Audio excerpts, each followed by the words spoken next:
Check, check, check, She check. might. Mr. Mayor, the stream is live at 6 o'clock, and we're ready to proceed at your convenience. I will now call to order the Riverside City Council meeting for Monday, November 3rd, 2025, to order at 6:01 PM. Madam Clerk, would you please call the roll? Mr. Brown? Here. Mr. Denning? Here. Ms. Fry? Mr. Joseph? Ms. Lomach? Yes. Mr. Maxfield? Present. Mayor Williams? Here. Do we have a motion to excuse our absent So colleagues? I'll second that. We have a motion from Ms. Lomach and a second from Mr. Brown to excuse the Deputy Mayor and Mr. Joseph. All those in favor signify by saying aye. Aye. Any opposed, say nay. Motion carries. Mr. Manager, any additions or corrections to the agenda as presented? No, Mr. Mayor. I'll take a motion to approve the agenda as presented. So moved. Second. We have a motion from Mr. Denning and a second from Mr. Maxfield. All those in favor signify by saying aye. Aye. Any opposed, say nay. Agenda is approved. If you're able, please join us to rise and pledge allegiance. I pledge allegiance to the flag of the United States of America, and to the republic for which it stands, one nation, under God, indivisible, with liberty and justice for all.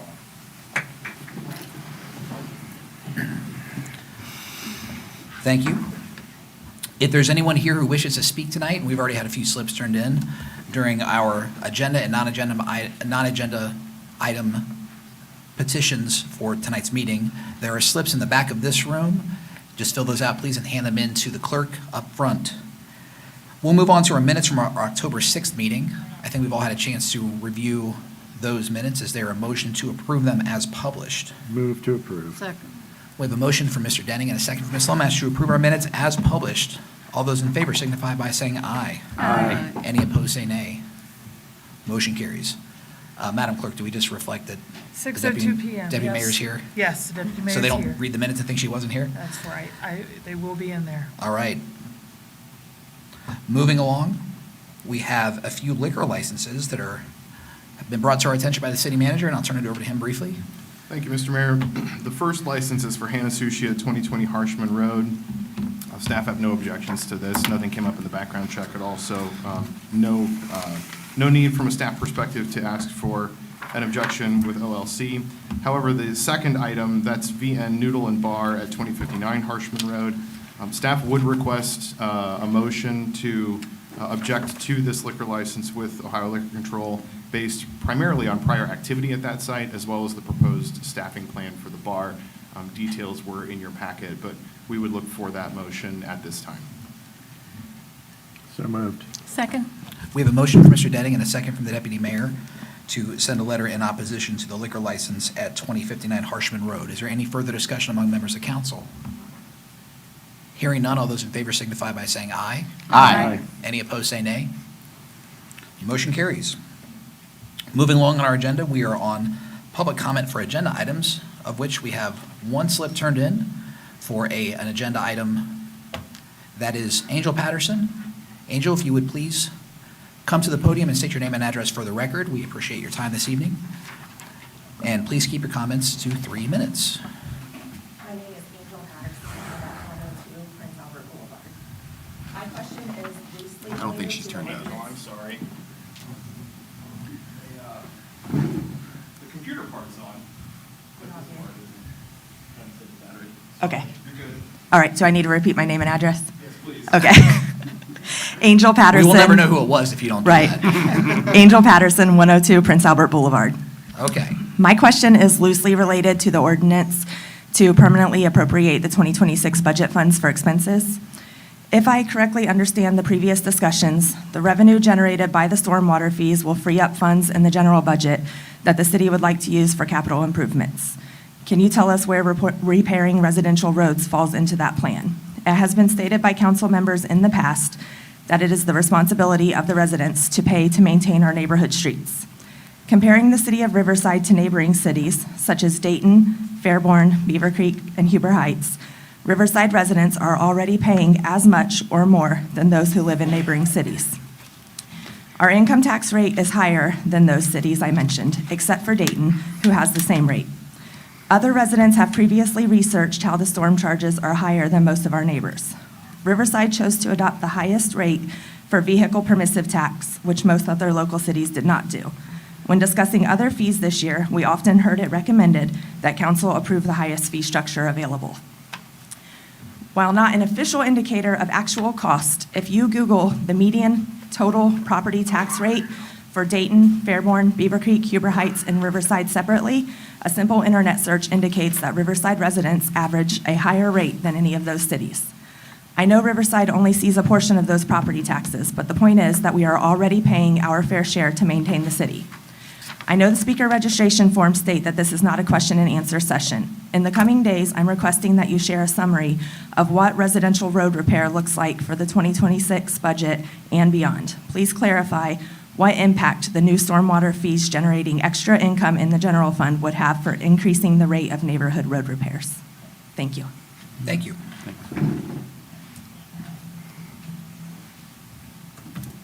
And as requested, there will be a follow-up for Ms. Patterson from staff.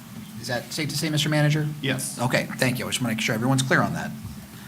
We will move along on our agenda to new business, of which we have one ordinance for, a first reading of one ordinance and 4 resolutions to consider. The first reading of ordinance 25-0-872, we just spoke about it there, public comment. That is the first reading of the budget, is it not, Mr. Manager? It is. Okay, anything we need to cover before we jump into this? And just so folks know, this is the first reading. This requires 2 readings, and the next reading will be at, I'm assuming, the meeting on the 20th? That's the plan. 17th. 17th. 3 + 14 is 17. I don't know why I did 17 of that. So, in 2 weeks. 2 weeks. In 2 weeks, we'll meet again. Correct. And that will be the second reading, public hearing, and potential adoption, but tonight is just the first reading. So this is not going to put anything in stone quite yet, but any particulars by the budget we need to know before we jump into this proceedings? Yes, I will just briefly cover a couple of other elements for folks here. I know last time we went through some of the fund accounting portions of this. Let me pull up sort of our draft here. So just one quick note. The material that's in front of you, so by state law, in order to adopt the budget, the council adopts an ordinance, and attached to that ordinance is an exhibit. The exhibit lists how much money council is appropriating in each fund. So you will find that exhibit attached to this ordinance. The budget book is sort of, if you will, the popular version, the more approachable explanation of what those appropriations are, what they mean, and there's usually a lot more detail involved in a budget book. We are continuing to build out the various sections of this budget book, in part because we're doing a little bit of troubleshooting with ClearGov on their capital planning module. But this budget book, when ClearGov updated this template, what you're looking at here now, you'll see this is section 5. It talks about departments. I'll go through this real briefly. But there are some other sections in here that we want to really take some time to flesh out. So, for example, as part of the executive summary, it's not showing you this yet because we haven't actually put anything in. There's a whole section for financial policies down in here that we would like to build out that encapsulate things like reserve policies, debt policies, asset. We have some of these policies already in place, but the opportunity in front of us really is to consolidate a lot of this into this document and make it a lot more useful than it's been in the past. All that is to say, while we continue to build that out, Mr. Hartlab and I are going to work on some narratives for that over the coming weeks, and I'd anticipate having the budget book to you probably in early December. The numbers will not change between what's on the ordinance and the exhibit to the ordinance and what will be in the budget book. What will change is the narrative, how we talk about and explain our story in terms of the budget context. So just really quickly, I kind of want to take folks through, last time when we talked about funds and fund accounting, you can think of a fund like your checking account or your savings account. It's sort of, if you will, the account in the bank where money goes in, money comes out. You may pay bills with it. You may send it to another account to do other things with that money. One of the real strengths of our budget book is that we can look at the budget through a different lens, and that's through more of a department lens, because departments can draw money from more than one budget. Some departments have more than one account, if you will, and those accounts often have to be dedicated to specific purposes. So if you'll recall, last time when we talked about how stormwater fund money can only be spent on stormwater, solid waste money can only be spent on solid waste, et cetera, same for streets. That is all true, but the Public Service Department, for example, is supported by all of those funds. It's just that the money has to be spent in those ways according to the rules of the fund. So the way that I want to take everybody through today real briefly is just that department level view. Another way I think about this is the cost to provide the services that our departments perform at today's service level, without adding any new staff, without doing any more work than what we're already doing. This is what it takes to do what we're doing today. So I'll try to kind of go pretty quickly through here because, again, some of these are, if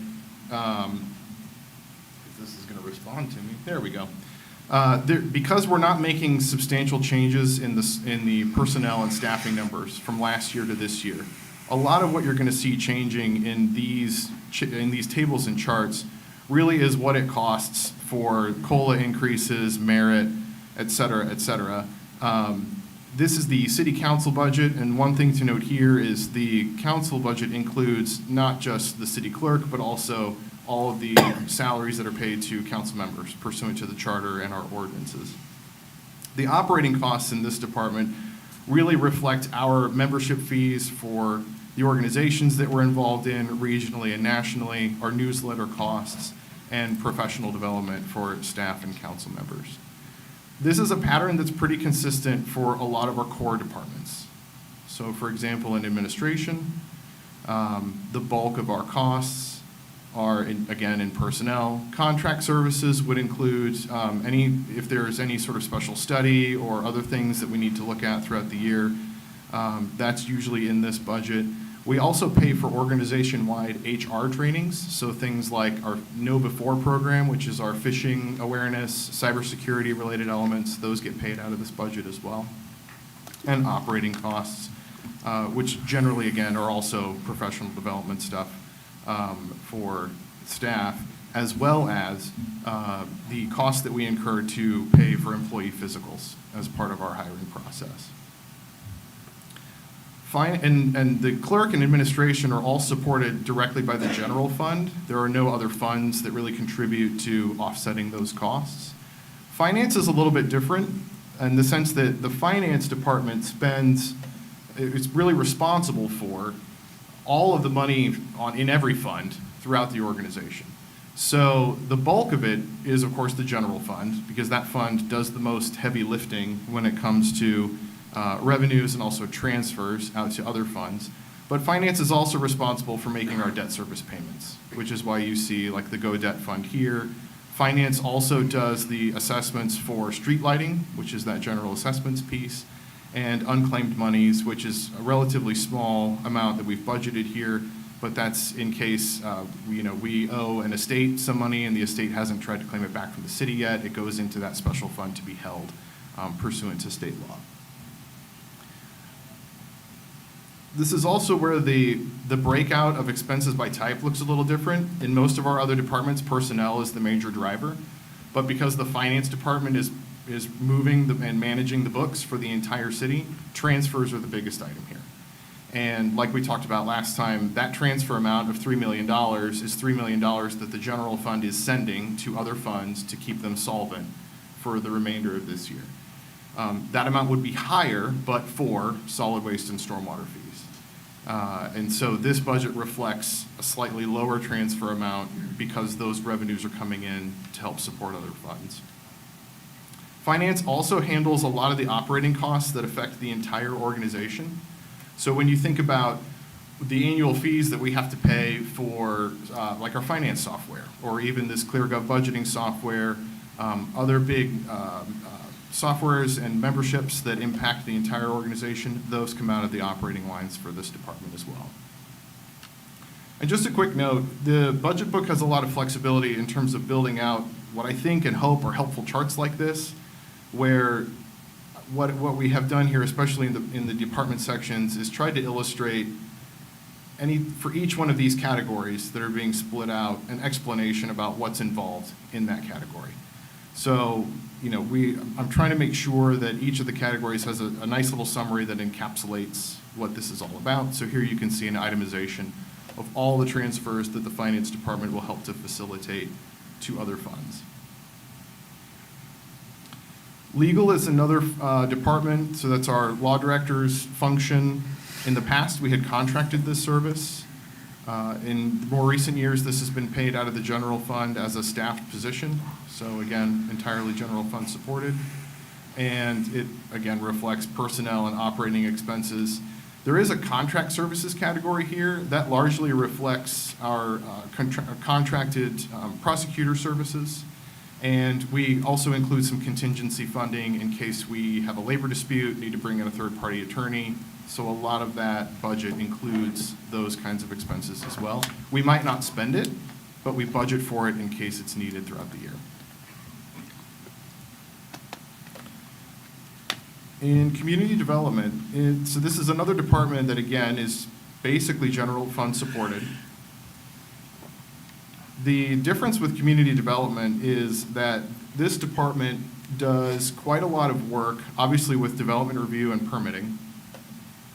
And the contract services and operating costs are higher because of things like nuisance abatement, demolition activity, code enforcement, those things that we may need a contractor to come in and help us perform. So if somebody calls in and they say, hey, my neighbor hasn't mowed their grass, it's been X number of days, we've sent the initial notice and we're still not getting compliance, we will call our contractor, nuisance abatement contractor, open a case, call the contractor, and then have them go out and mow it. And then we'll assess those costs back, but we have to pay the contractor. So a lot of our upfront costs for providing those kinds of services are part of this department. Some of those contract costs also include engineering review. So if you think about developments that we've had, like the Big Kroger, Flying Ace, Circle K, or developments that are in the pipeline, not all of which I can talk about, every time a development comes in, there's an engineering review component of that. So we have to pay an engineer to look at the site plan, review for the traffic counts and everything else, and essentially say that this is a workable plan that is engineered properly for our community standards.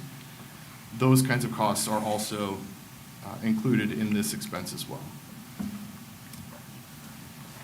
The capital line, I will note, has a little bit of money just in case we need to, or in case council decides that they would like to acquire a vacant or blighted property. We don't often do that, but we do include the money just in case there's a special circumstance or something comes up with the land bank or another partner. That's a good example of something that we budget for, but we don't necessarily spend those dollars. We just have a placeholder in case it becomes necessary. We're also putting in the budget this year some money for a scans plotter. That is a very large, think of it like a very large scanner.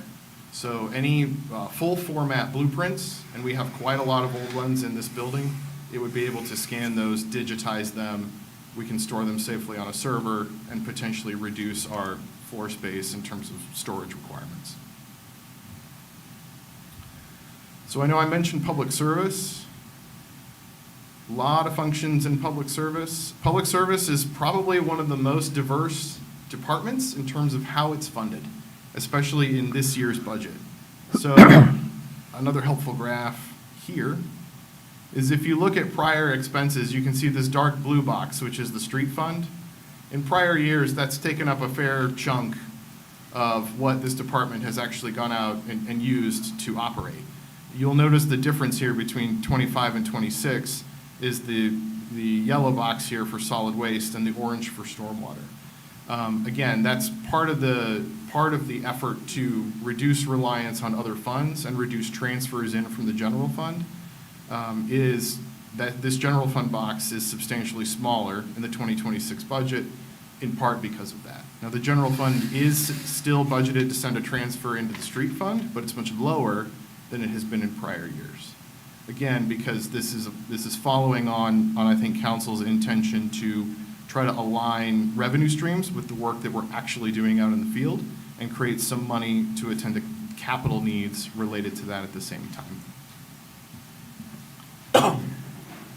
So aside from funds, what you'll see is that, again, Contract and personnel services are the larger chunks of what the service department will be responsible for spending money on. The biggest piece of this contract is the solid waste contract, on behalf of all the residents. That's about $1.4 million to provide that service. Public Service also pays an engineer to assist with traffic counts, site plan reviews, and then stormwater engineering as well, things that the EPA requires us to do that we may not have the expertise to do in-house, but that we have to go outside and contract for. Personnel services are our existing personnel costs. Capital is, a big chunk of that capital number is a new Vector. So a Vector is a Vector jetter, really, is a big truck that you use that can send a camera down a stormwater pipe. So you use it to investigate what kind of condition is that pipe in. Is it cracked? Does it need to be replaced? Is it clogged? What's it clogged by? And then the jetter is a high-pressure hose that basically pushes, it either pushes things down the pipe, or the Vector part of it is you can suck stuff out. So it is the tool that you use to perform stormwater maintenance, and it costs about $700,000. So that is the biggest chunk of that capital budget. Incidentally, we only have a Vector currently, and the Vector part of the Vector is broken. It doesn't suck up air anymore. So probably it's important. basically a giant rolling truck that doesn't do Just a very truck much. now. It's just a truck. Yeah. And unfortunately, I can't put a plow on it.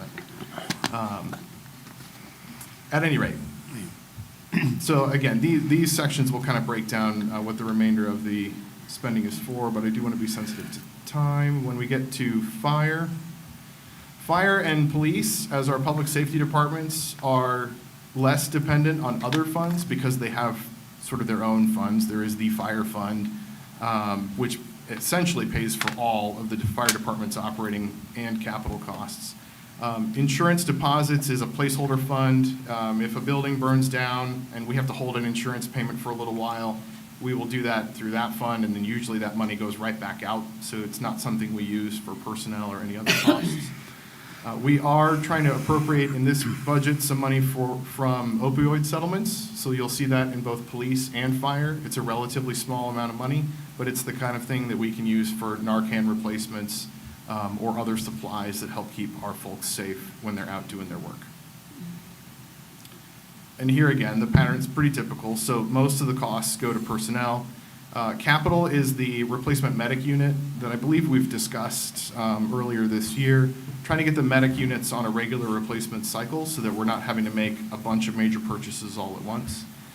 And then operating costs are everything from the fire department's portion of dispatch fees all the way through to replacement turnout gear and updates to the fire stations. Finally, the story in police is fairly similar. So here again, you've got effectively three funds that support the department, the police fund, of course, being the largest. This department will also see a little bit of appropriation out of opioid monies and a little bit in the drug law fund, which is something of a legacy fund that no longer really gets any direct revenue from the state, but we have about $900 in it, so we've included that in the budget. And again, expenses largely personnel. The operating costs, again, are the department's share of dispatch fees, as well as the costs to, for fuel and weapons, and also utilities. Capital is where we pay for the lease program for our police cruisers. So a couple of years ago when I started, we had purchased police cruisers kind of in big chunks. And what that meant was anytime you had maintenance issues pop up with those vehicles or they came time to replacement, that's a pretty big bill to look at every year or every time that occurs. We've been very deliberate about trying to lease cruisers, in part because it provides regular replacement, so the officers know every 3 years they're going to get a new cruiser, and it avoids us having a giant capital bill every 5 years, basically. So that continues this practice, and our contract services really are what's involved in terms of our software and licensing requirements for things like leads and other specialized programs that we use, as well as the storage for data related to flock cameras and crimes and other things that we have to contract out for. Could these numbers change if the state legislator does something different with the marijuana recreational marijuana money that we thought we might have. When We you were, s- at least we were told we were going to have, and then turns out we weren't going to, and then we might again. So, And I don't want you to like go out on and speculate, but I'm just wondering if that were to occur, that could possibly change the public safety budget. Yes, the short answer is yes. These numbers can change. So what I would say is what's in front of you tonight is an appropriations ordinance that by fund lists the appropriations and expenses that we expect to pay. And that ordinance and the attachment is in line with this budget, which is also in line with the financial model developed by the Shared Resource Center. Right now, that does not include any marijuana revenue. What would happen is, assuming council approves this budget tonight and at the next meeting, and we have an adopted budget next year, let's say in December or January, the state comes out and says, oh, by the way, we're going to appropriate and give everybody the marijuana money. What we would do is, we could do a formal budget amendment and sort of recognize that with this additional revenue, we can do more things with it, and here are the things that we can do. We would have a conversation about that. Here's how much we expect. Where do you want to prioritize that money? And then the alternative would be, we could kind of take it sort of a day at a time.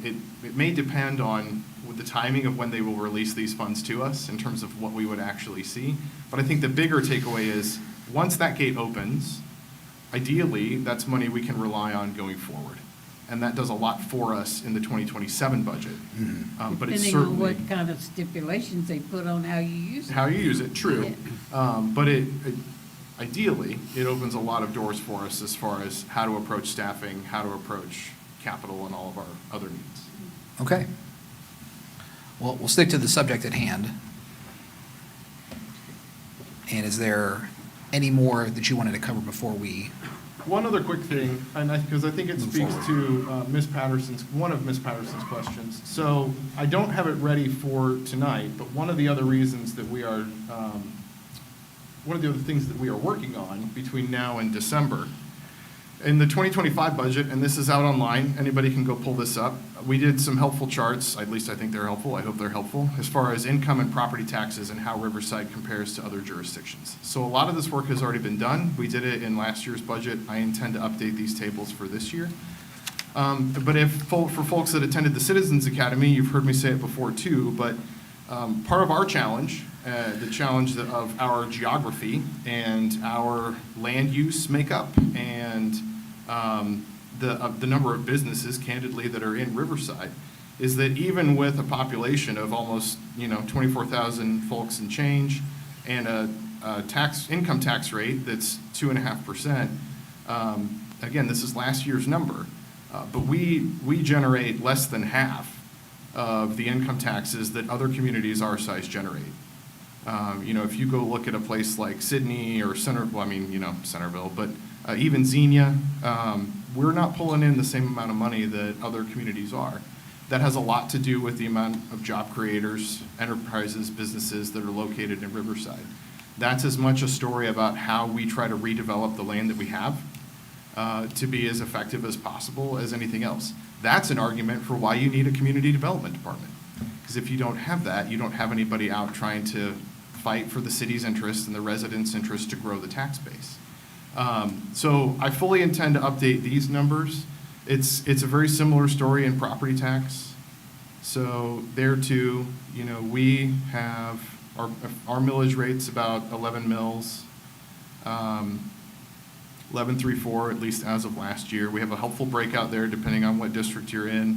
But I think it's important for folks to realize that, even then, when you're looking at that millage rate compared to the amount of revenue we're generating per mill, it's just not that much compared to our neighbors. And that has a lot to do with newer development that other folks may have. Other cities have green acres that they can develop. They're maybe newly annexed. We're pretty landlocked. So it's a very similar story in both the income and property tax dimension. And I think it's also a way to hopefully help folks remember that even though you're paying a property tax bill that may be a significantly more, there might be a bunch of mills on your property tax bill, let me put it that way, but the city is only responsible for about 11 of them. So in general, for every dollar that you pay on a property tax bill, you're paying a dime to the city. generally how that breaks out. Now, we will refresh all of these numbers with the latest rates that we have available, and I will put them into this next budget book as well. But I hope that helps inform the conversation, because the problem of revenue, especially in our community, is pretty complex. It's not black and white, it's not always cut and dry. And there are a lot of factors that are baked into our fabric as a community that drive some of this. So I think what we're trying to do is be the best stewards of the taxpayer resources that we have, and to help tell this story as effectively as we can. And we're going to keep doing that in the next round of this budget book. And again, if the property tax amendment goes on, or the state legislators decide to do something with property taxes, which there's several bills out there to eliminate property taxes, that money in our budget goes away, correct? Correct. That And would be there's- an immediate, about $3 million reduction in our revenues. And that's all I have. All right. Well, again, this is the first reading of our budget ordinance, and we will not have the public hearing and final vote tonight, but city charter allows for the reading of an ordinance to be done by title only unless a council member requests otherwise.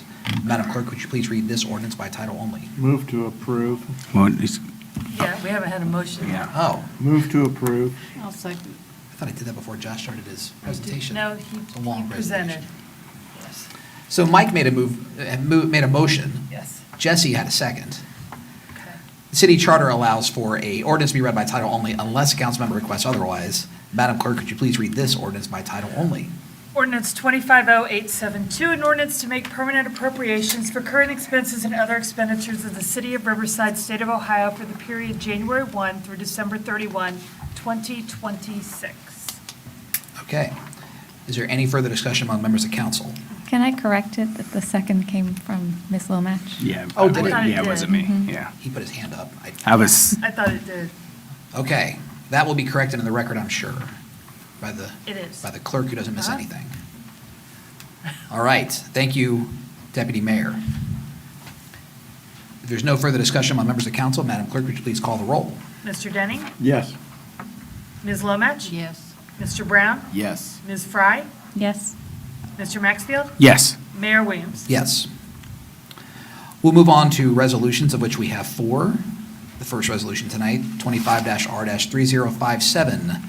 Mr. Manager, could you please give us a brief synopsis on this? Yes, as part of the third quarter supplemental, the council authorized appropriations to buy new fire hoses for the fire department. This resolution allows us to go ahead and make that purchase. Move to approve. Second. We have a motion from Mr. Denning and a second from Mr. Maxfield. All those in favor of Resolution 25-R-3057 signify by saying aye. Aye. Any opposed, say nay. Motion carries. And the next resolution, Mr. Manager, this is for grass, it looks like. It's housekeeping, and I don't, if you have questions, I'm sure Mr. Hartleb will be happy to answer them, but in a nutshell, there were 3 parcels that paid their assessment prior to the county being finalized with their certification, so this would remove those 3 parcels since they've already paid. Move to approve. Second. We have a motion from Mr. Denning and a second from Mr. Maxfield. All those in favor of Resolution 25-R-3058 signify by saying aye. Aye. Any opposed, say nay. Motion carries. And our third resolution, Mr. Manager, this is with Colliers. Third and fourth, I'll actually take together because I briefed council on this earlier this month, or sorry, later last month. This is a lease renewal with CDO, the second resolution, 3060, is a lease renewal with CDO Technologies. They currently are on our 3rd floor. And 3059 is a renewal of our agreement with Colliers for brokerage services. I'd like to run these concurrently just because the broker helped secure that new lease, and we'll continue that relationship with the marching directions that we talked about earlier. Move to approve. Second. So, Madam Clerk, are we allowed to do both resolutions, or is this? Which is, Mr. Mayor, I would advise legally to do one at a time, just so the record's clear. Okay, so this will be for 3059. Yes. We have a motion from Mr. Denning and a second from the Deputy Mayor. All those in favor of Resolution 25-R-3059 signify by saying aye. Aye. Any opposed, say nay. And then is there a motion for 3060? so moved. Second. We have a motion from Mr. Denning and a second from the Deputy Mayor. All those in favor of Resolution 25-R-3060 signify by saying aye. Aye. Any opposed, say nay. Motion carries. We'll move along to public comment for non-agenda items, of which we have a few slips that were turned in. Our first speaker tonight is Mr. Joe Lemke. Hope I pronounced your name correctly, sir. All right. Mr. Lemke, thank you for being with us tonight. Please come to the podium and state your name and address for the record, and please keep your comments to 3 minutes. Joe Lemke, 1519 Brant Pike. It's on 201. The stormwater management or water tax.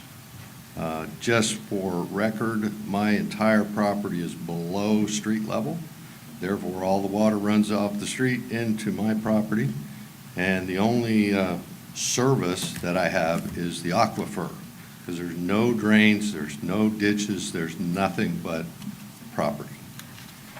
So with that, I'm assuming, since this was approved in 2022, that there were expenditures to the stormwater system maintenance for the last 3 years. My question is, where are those expenditures found? Are they included with the street maintenance, road maintenance? How can we find the expenditures, which again tells us the amount that you're looking for out of thin air, basically, is where it's coming from? What is the basis? I'm assuming in the minutes in 2022 that I can find that. I haven't looked at it yet, but I would like some feedback back on that. Where can I find the ERU that's already determined for my property? According to the code, I have one residence, therefore I get one unit. But it's also based on square footage. So assuming that the city has square footage for my property, I'd really like to know that before I get a bill in April that says you owe X dollars. It works with budgeting. So, actually I'm looking or expecting for responses to these. Certainly. Second item, responses to the issues. I've been coming to the meetings for a few times, and I hear all kinds of issues being brought up, and I understand that you can't answer right away. I get that. Where are those answers found? Does the citizen get a phone call, which I'm hearing they're not? Do they get any kind of resolution? Some of those instances where we found hazardous material just less than a mile from my house. What's up with that? Is it dangerous? Is it airborne? Should I be concerned with that? No follow-up whatsoever, other than they're following our codes. Apparently not. Other hazards would be these expenditures. Where are they coming from? Where can I find them in the budget? Have we line item them out? Where is it? I appreciate your time. Thank you, sir, and I'll make sure that there's a follow-up provided. Is the, if I could ask, Mr. Lemke, before you depart this evening, would it be okay to get either a phone number or an email address for you that we can make sure that the follow-up is done? Yes, sir, I can do that now. 937 All right, 708 1651. 1651? Yes, sir. Got it. Thank you.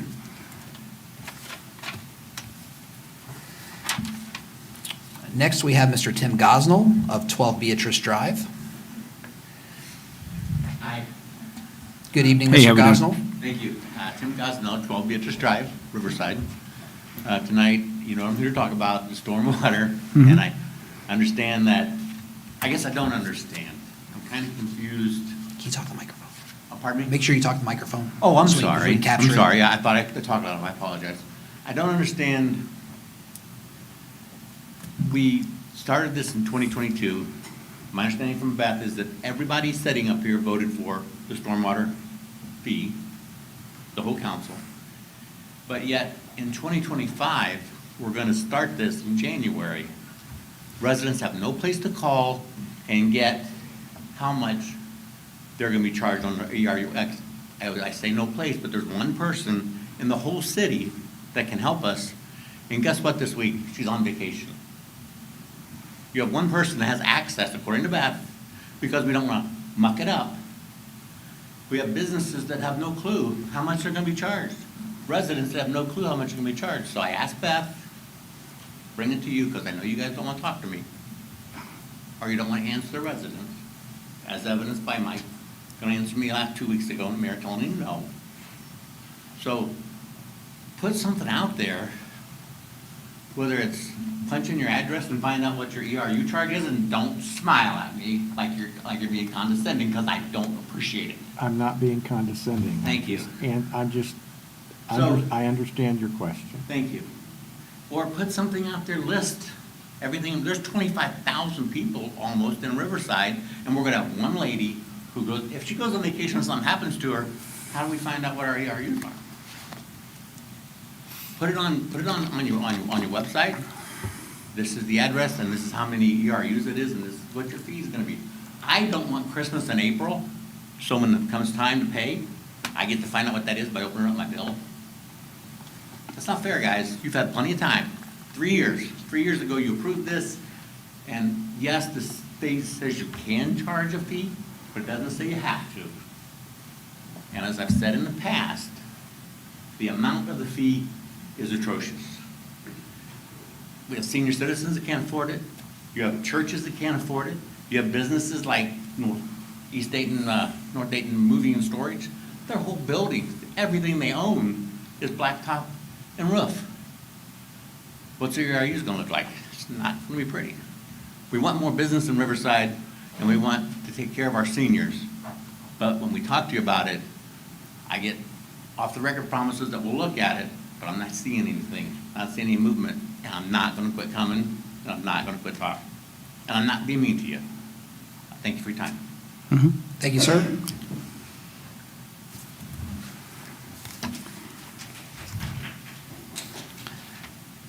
Next, we have James M. Kinney II from 827 Wake Forest.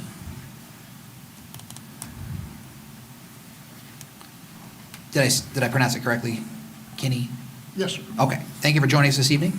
If you could please state your name and address for our records, and please keep your comments to 3 minutes, and again, thank you for joining us.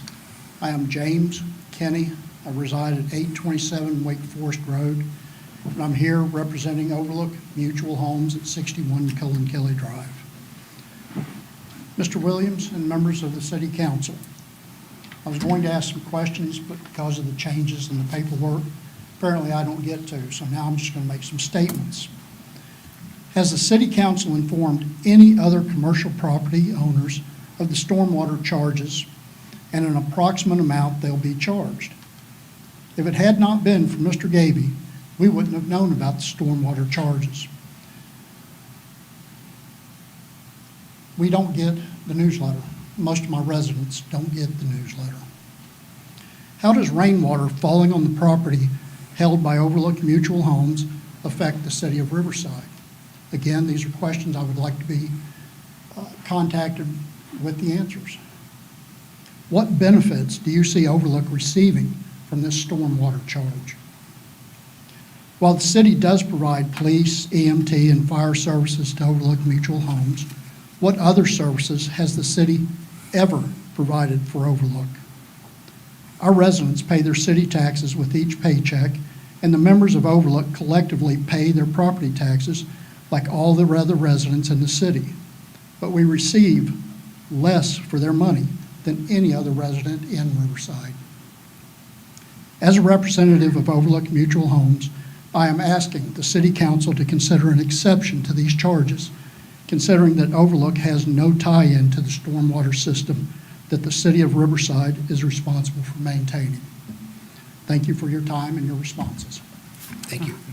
And we have your phone number, Mr. Kinney, listed here, 937-5694. 252-5694. I just want to make sure that you knew that we had your number here. Yes, sir. To be able to follow up. Yes, sir. Thank you. Next, we have Mr. Steve Gaby of 4839 Conway Road.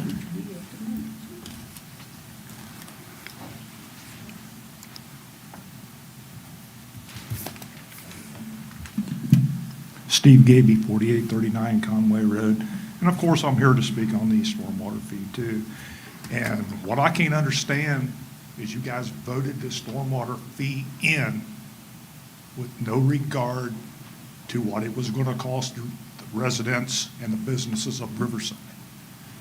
I got several people that I know that's widowed, fixed income, and they can't afford it. They can make decision whether to buy their prescriptions or food now, and you're throwing another fee on to them. And also, you got churches in Riverside. Airway Baptist Church, they have a 15 to 17 member that's active at this point. And they are, right now, they're going to take a vote sometime this year whether or not to turn that church over to the Southern Baptist Convention. And if they decide to stay open, this fee would destroy them. That church would no longer be in effect. Another church that's on Dayton Baptist, I believe, very low membership, very large footprint. This fee, if you do it like everybody else, would bankrupt that church. And I talked to Beth today, and there is no cost nowhere for the commercial buildings like churches, whatever. Why? We're at the end of this ballgame. It's been years. How can you vote on something and you don't know what you're charging somebody? To me, it's unacceptable. How can you do that?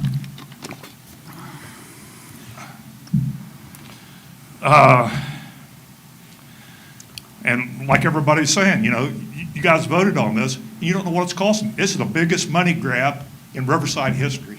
Thank you for your time.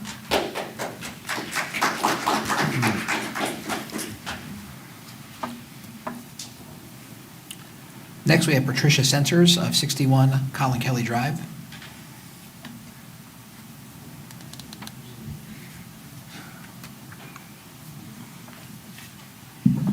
Hi, Patricia Centers, 61 Colin Kelly Drive. I'm also here representing Overlook Homes as one of the trustees. And I, unlike everyone else, I have requested twice to be contacted and received no follow-up. And I see that our $61,000, which is just an estimate, is already included in your budget. So evidently, the call wasn't necessary.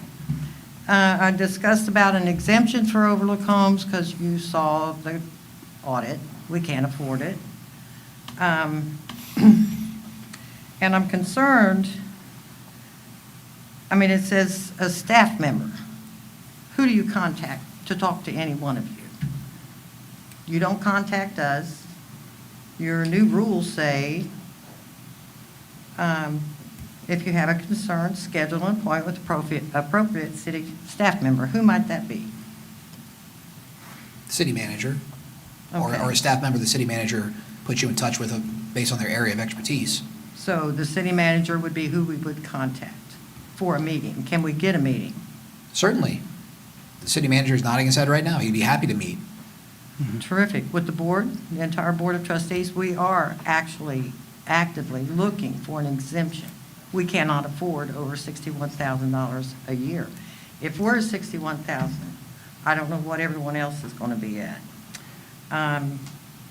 And it really kind of disheartens me to see that you've already included our $61,000 in your budget.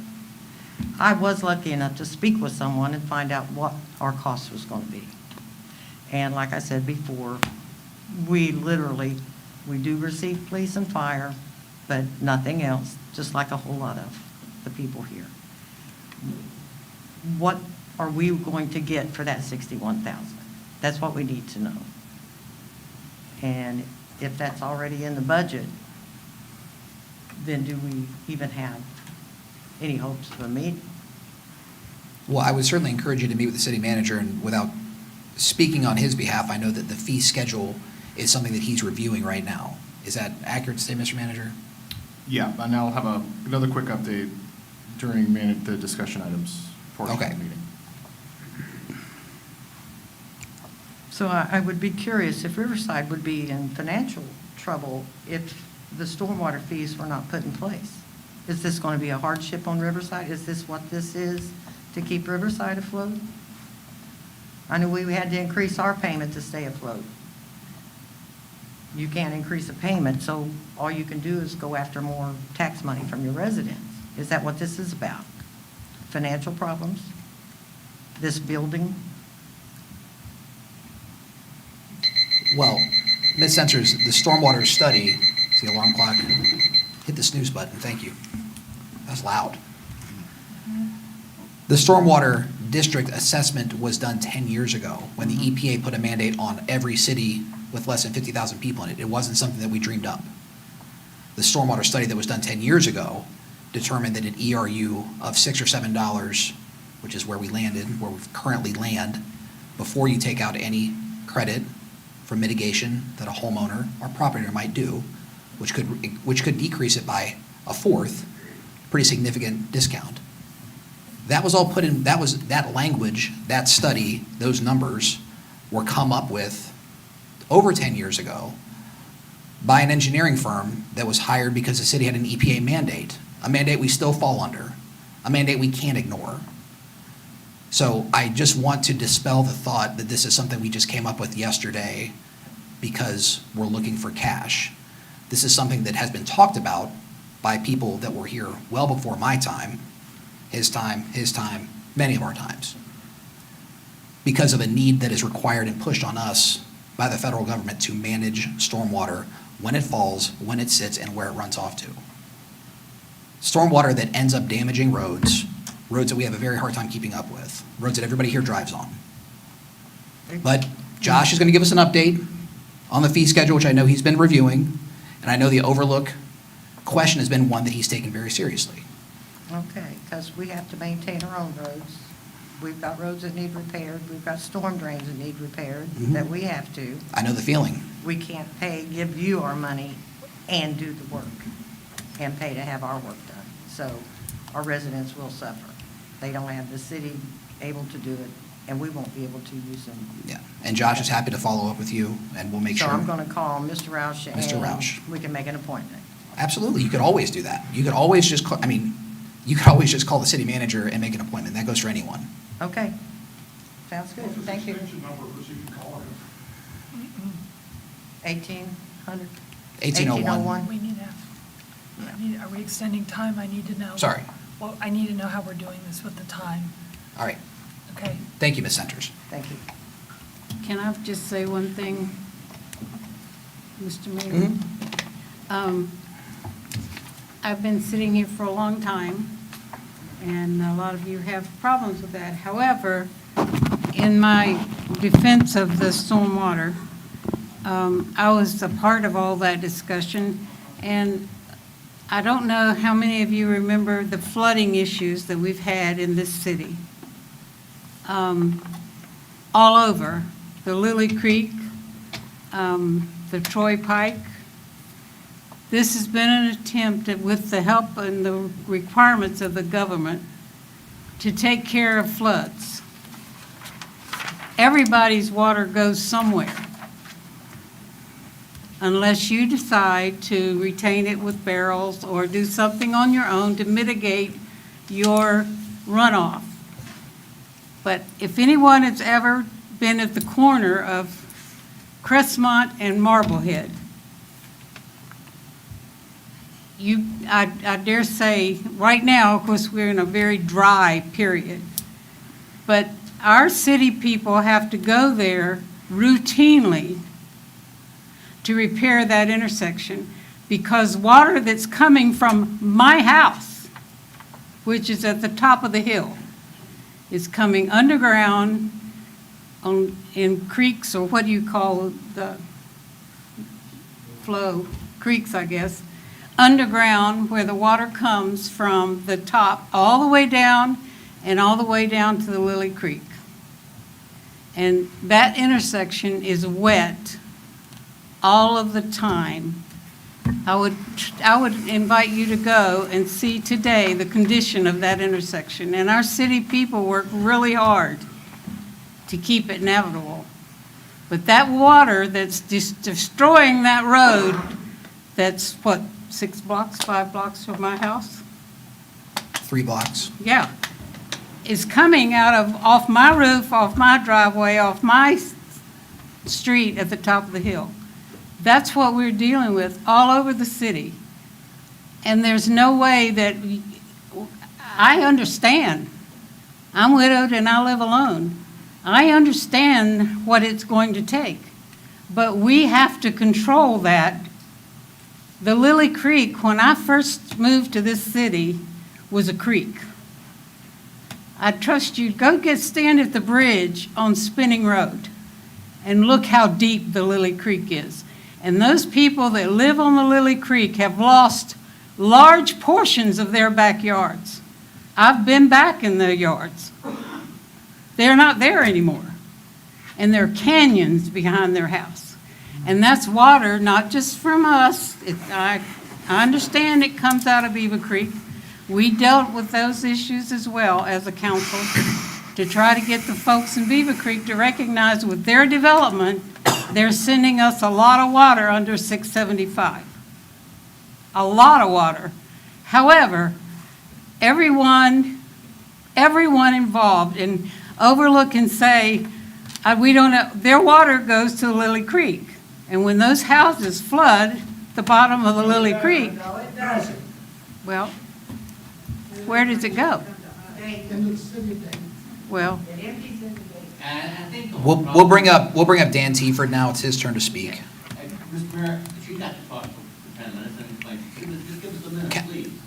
That's, Hold on. that's not how it That's works. not how it works. That's not where she can say anything she wants to say. She's on council. Council members are allowed to talk. She's talking, I don't want to say anything negative. Dan. Back and forth Point of order. Dan Tieford, 15 Beatrice Drive. on the meeting. This is exactly what's wrong with Riverside, right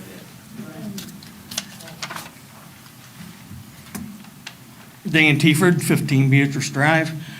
We'll change the subject tonight. First of all, I want to apologize to the city of Riverside and the city council. I did not really realize that my problem with the development behind my house, and because I was calling the people who's developing that area, their nationality would be a problem.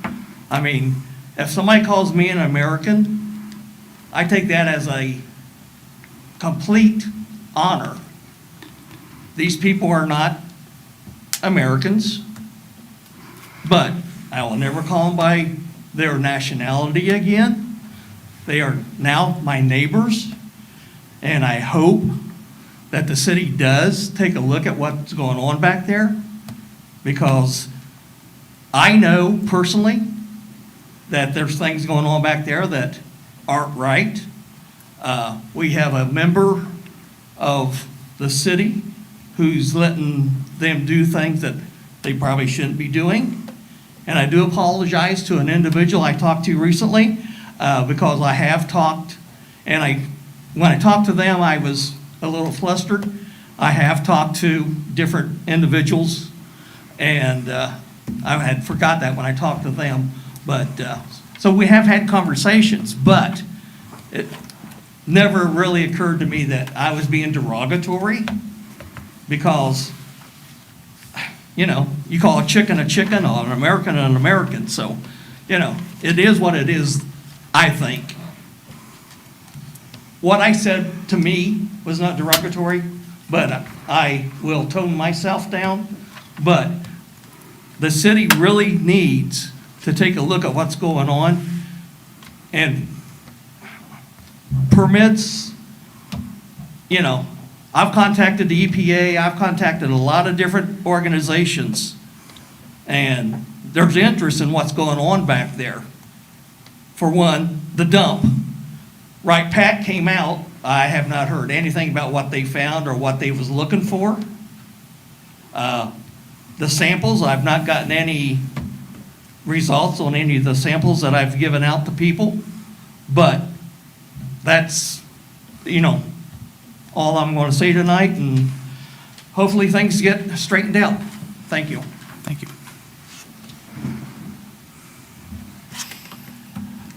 Moving on to discussion items. Mr. Manager, we're having a UDO update. We do indeed. Just very quickly wanted to touch base. I know back in August, we showed a calendar of about the proposed adoption schedule for the UDO, which is the rewrite of our land use code. So just to refresh folks' memories, we had an open house on August 6th, which was pretty well attended. I think we had 30-some people show up to that open house. And after that, there were steering committee meetings held with the staff and the various steering committee members to digest some of those comments. We provided council an update on August 18th, and then we opened a survey period, which had some really good response for about 3 weeks in late August through mid-September. After that, we got to a point where our contractor, which is ZoneCo, who's rewriting this code from the ground up, completely from scratch, began to present the new code to the Planning Commission. So we've been through 3 meetings now at Planning Commission to digest in work sessions what the new code says and what all the ins and outs are of the new districts and the various regulations and requirements that come with each of those. The red dates here are the dates I wanted to bring to folks' attention. So our next Planning Commission meeting is scheduled for November 19th. There are no cases, so that is just a work session. We hope to be through the remainder of the code at that meeting. And then we are going to try to take the Planning Commission's temperature as far as potential either special meetings or additional work sessions that we may be able to get through before mid-September. The Planning Commission their regularly scheduled meeting for December is on the 17th, which is after both council meetings for the month will have occurred. I will kind of check in with Planning Commission later this month. We will kind of see what their appetite is for any special meetings. Based on the way the calendar falls right now, we would look to ask the Planning Commission to vote on the proposed code or make a recommendation on that code to the council at the December 17th meeting, unless they're able to do it before using a special meeting of some kind. What that means is that this will be teed up for council as one of the first items we tackle in the coming year. I will give everybody an update at our December council meeting about where this timeline has, or how this timeline has evolved. But in a nutshell, we would look to have discussion items mid-September and in early January, and look to ask council to approve the new code in January or February next year. That keeps us on track with the moratorium as well. So, in a nutshell, just wanted to run this, the developments on this adoption timeline by everybody.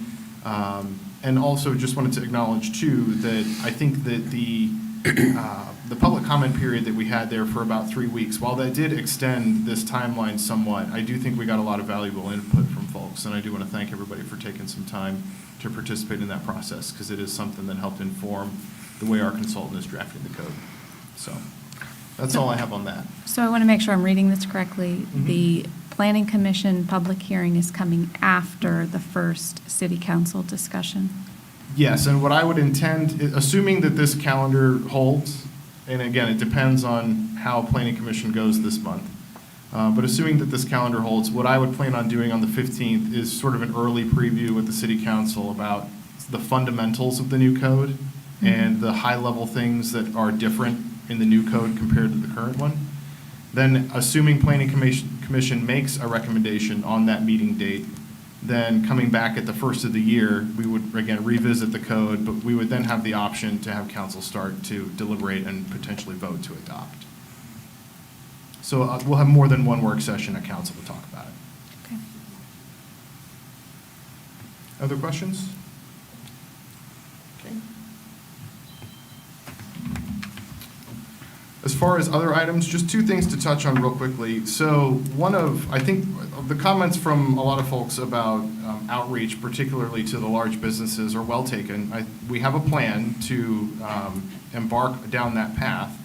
One of the constraints that we have been operating under is that we want to be sure that the calculations that we're using are accurate and correct. And we have been in the process of securing multiple different engineers to do different levels of review to be sure that our numbers are right.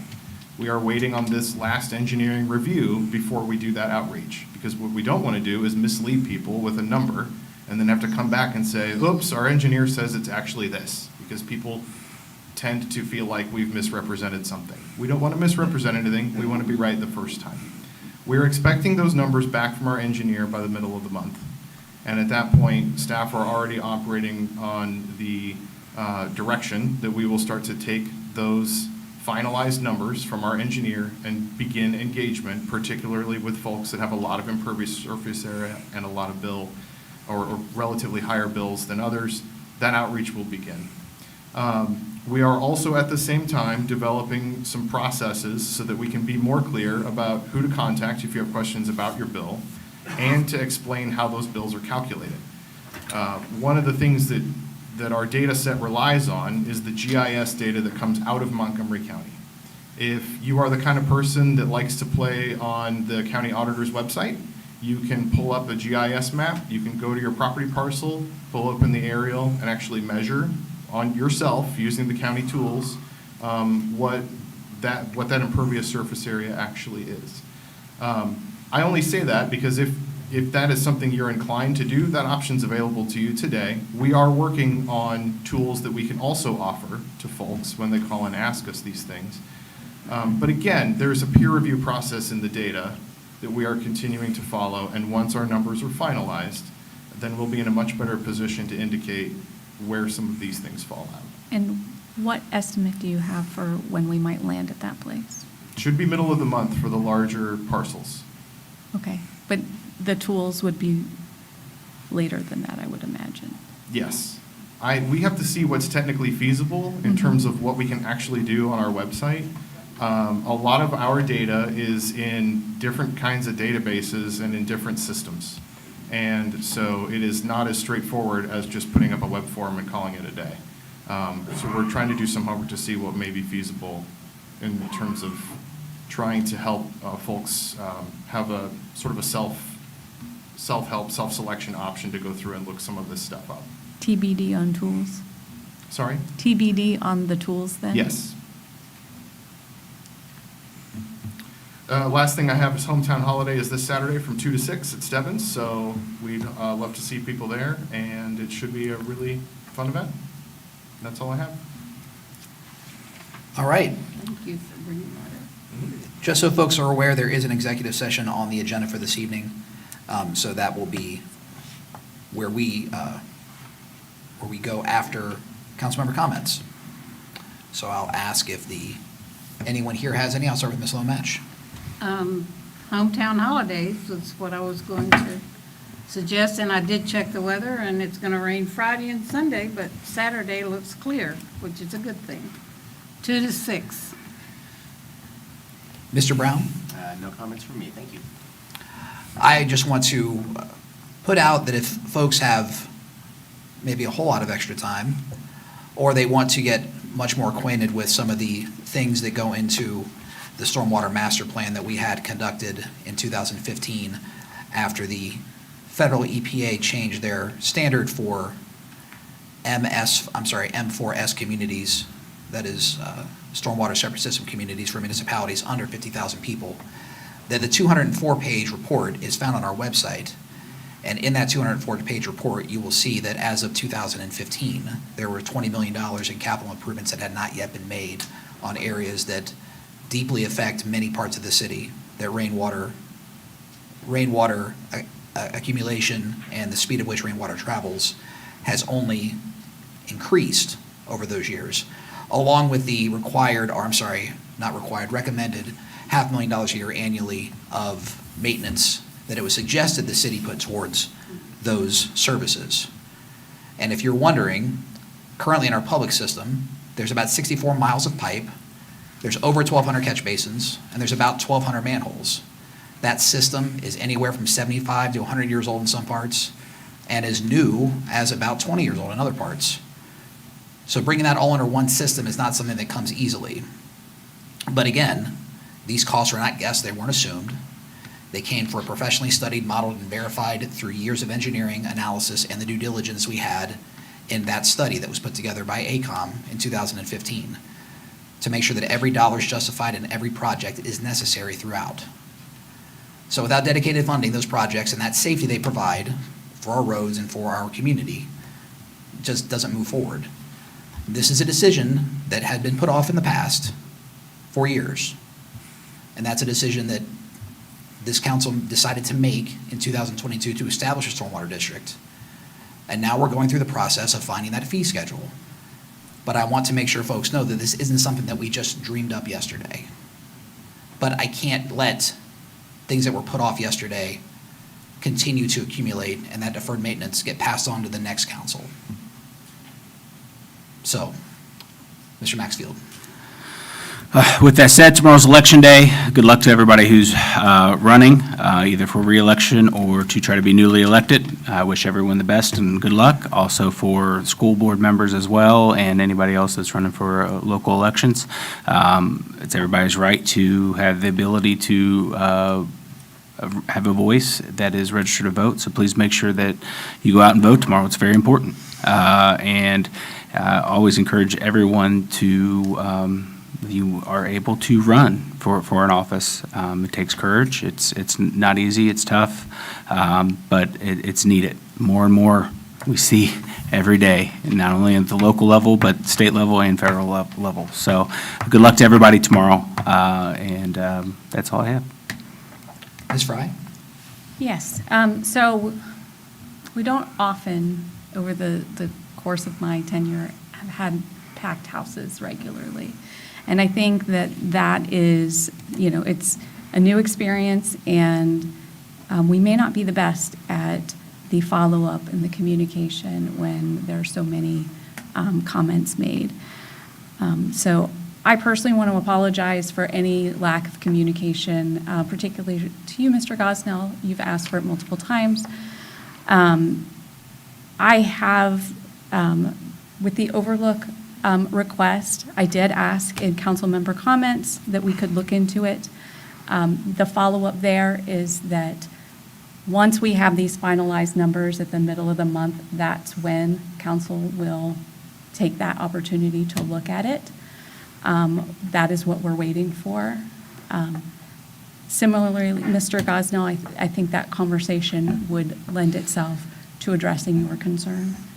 I also think that there's an opportunity for an improved process here, that when folks come in to make comments and they request follow-up, that that contact information is shared with council, so that it's not necessarily all of the burden, particularly when there's an important topic that there's a lot of comments on, that they're not waiting on overburdened staff, that council can, we are the representatives of the citizens, and we should play our role in responding to those questions. And I did forget to add, and I apologize. Those of you in attendance, all of our cards with contact information are out there on the side, as well as our contact information is on the website. A lot of times, we don't know if you did receive a follow-up. So Yeah. if you didn't, feel free, contact us. We want to know that, so that we know that we can follow up as well. So a lot of times if I have somebody reach out to me or something, I tell them to include me in on the email or whatever, so that I know that, we're getting, there's a follow-up and stuff like that. So please make sure that you're doing that. So, again, if you're here in attendance, our cards are out there, or like I said, our contact information is also on the website as well. Yeah, Tim and I did have coffee last week, and he assured me we're still going to be buddies.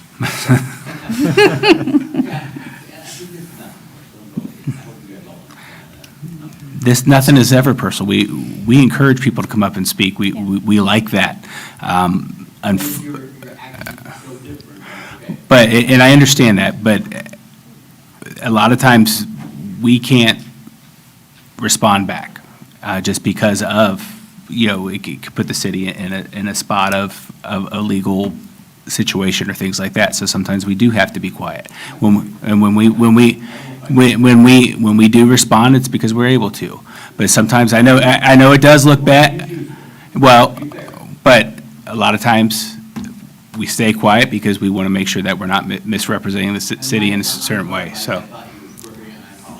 No, I get it, Tim. I'm a face talker, and but smiling is I understood your question, and that's all it was. That's all it was. You guys got a lot to do and a lot on your plate. I get it. I really do. And I really am not trying to be a No. We know that. Do you want to believe it or not, on you, but I really am trying.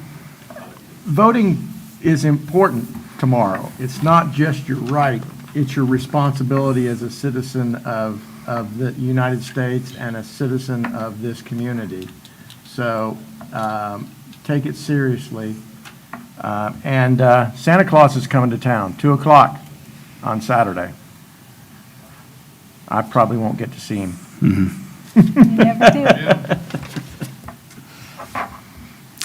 Motion to go to executive session?